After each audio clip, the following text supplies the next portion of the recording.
Bom, a maçonaria ela surgiu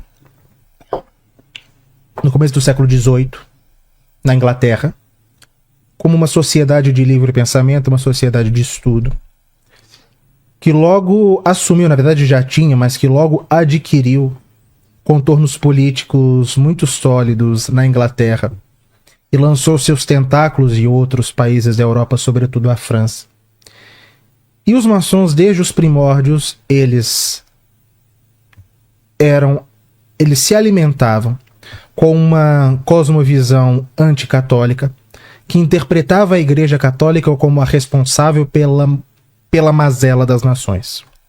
A Igreja Católica teria mantido as nações ocidentais sob o obscurantismo durante séculos, mantido as nações ocidentais na opressão intelectual, espiritual, moral durante séculos, e seria necessário um esforço cultural e em outro momento político para aniquilar a influência da Igreja Católica na sociedade e destruir a própria Igreja.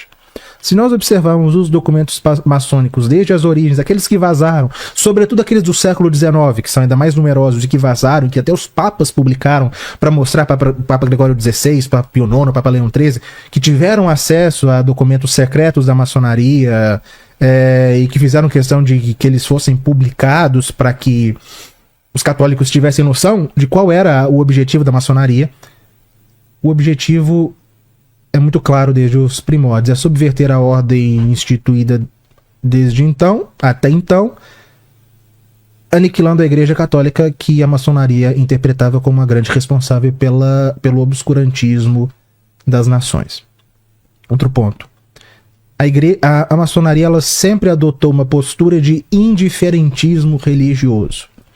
Isso é inaceitável para a Igreja Católica. Gostem ou não, a Igreja Católica crê que ela é a igreja instituída por Jesus Cristo e necessária para a salvação. Ela crê nisso. E nós, como católicos, devemos crer. Os maçons, eles partem. A cosmovisão maçônica é uma cosmovisão deísta. Os maçons não são, pelo menos aparentemente, ateus. Eles são deístas. O que significa o deísmo? Então tem que falar, mas a maçonaria acredita em Deus. Não o Deus revelado por Jesus Cristo. O Deus que Jesus Cristo revela, que é Ele próprio, é um Deus que se fez carne, que se revelou, que se mostrou, que morreu e ressuscitou e que deixou uma igreja para a salvação da humanidade. O Deus dos maçons é outro. O Deus dos maçons é um arquiteto que criou o universo e ao qual o homem não pode ter acesso. E todas as religiões, inclusive a católica, são tentativas malfadadas, malogradas, e segundo alguns deles até prejudiciais, de se chegar a esse Deus. Mas esse Deus em si mesmo é inacessível. Ele não se comunica com a humanidade, ele não fala com a humanidade, ele não revela algo para a humanidade, ele não ama o homem como Cristo amou o homem morrendo por ele na cruz. Por isso todas as religiões são boas, basta crer-se em um Deus que é aquele que é o arquiteto do universo, mas com o qual o ser humano não se relaciona. E a igreja, desde que a maçonaria ela começou a disseminar as suas ideias em países católicos, ainda no século XVIII, os papas continuamente tiveram acesso a isso, que era discutido nas lojas maçônicas, e perceberam que se tratava ali de uma associação absolutamente incompatível com a igreja.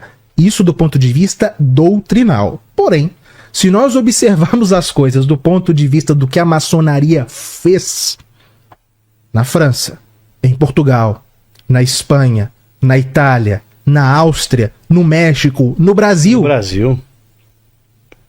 Em todo lugar ela se precipitou, em alguns momentos com maior voracidade, em outros momentos com maior moderação contra a igreja.